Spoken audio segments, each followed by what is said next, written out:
اے پیغمبر صلی اللہ علیہ وآلہ وسلم، مسلمانوں سے کہہ دو کہ جب اپنی بیویوں کو طلاق دینے لگو تو ان کی عدت کو پیش نظر رکھ کر طلاق دو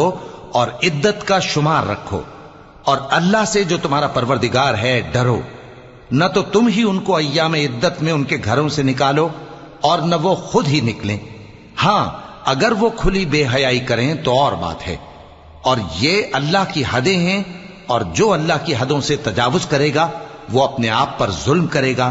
اے طلاق دینے والے، تجھے کیا معلوم شاید اللہ اس کے بعد رجعت کی کوئی سبیل پیدا کر دے۔ پھر جب وہ اپنی میعاد یعنی عدت ختم ہونے کے قریب پہنچ جائیں تو یا تو ان کو اچھی طرح سے زوجیت میں رہنے دو یا اچھی طرح سے علیحدہ کر دو، اور اپنے میں سے 2 منصف مردوں کو گواہ کر لو، اور اے گواہو